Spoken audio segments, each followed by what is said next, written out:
Bonjour à tous, aujourd'hui nous allons explorer une question fondamentale. Pourquoi la majorité des humains décèdent-ils entre 80 et 90 ans en très gros?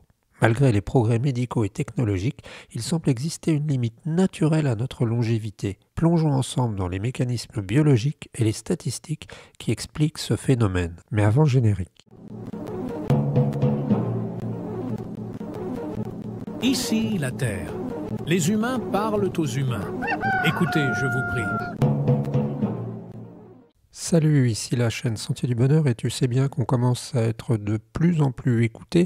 À cette occasion, n'hésite surtout pas à t'abonner mais aussi à commenter parce que ça fait l'oxygène de la chaîne qui nous permet d'avancer et de proposer de nouveaux sujets. Cela étant dit, voilà, nous allons parler de du premier chapitre, la courbe de mortalité humaine.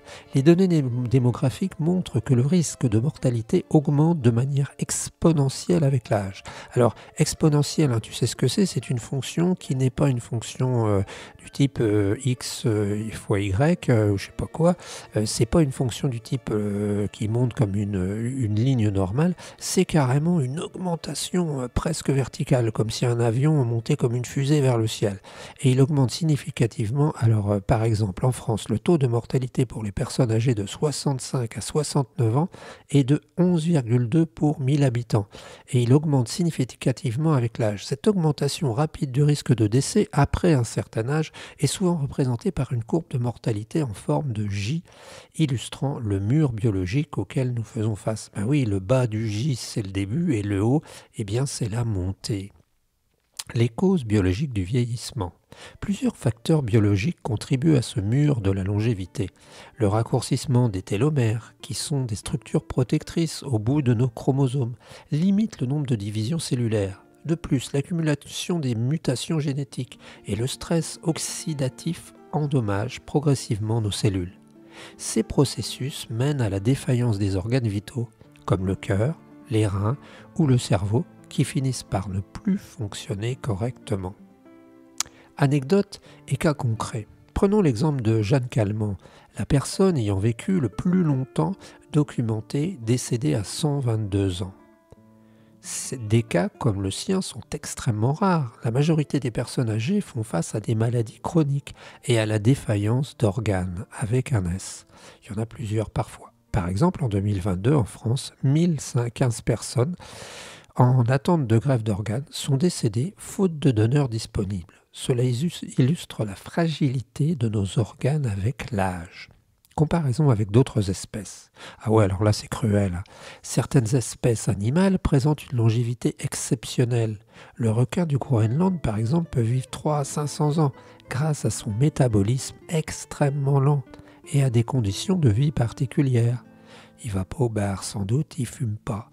Ces exemples soulignent les limites biologiques spécifiques de chaque espèce, y compris de l'être humain. Alors fais attention quand même parce que par exemple la méduse elle est presque immortelle mais elle est vraiment basique donc on aurait tendance à penser aussi que plus on va aller vers un organisme développé et plus cet organisme va être susceptible d'être détruit plus rapidement quoi, un peu comme une machine qui serait plus compliquée et qui serait plus sensible aux pannes. En conclusion, bien que nous ayons prolongé notre espérance de vie grâce aux avancées médicales, un mur biologique semble limiter notre longévité entre 80 et 90 ans. Comprendre ces mécanismes nous aide à mieux appréhender le vieillissement et à orienter les recherches futures pour améliorer la qualité de vie à un âge avancé. Voilà, c'est ce que je voulais dire. Mais ce que je voulais bien dire, c'est qu'il faut aussi intégrer ce biais cognitif finalement, parce que pas mal de monde croit quelque part qu'on peut vivre jusqu'à je ne sais combien inconsciemment.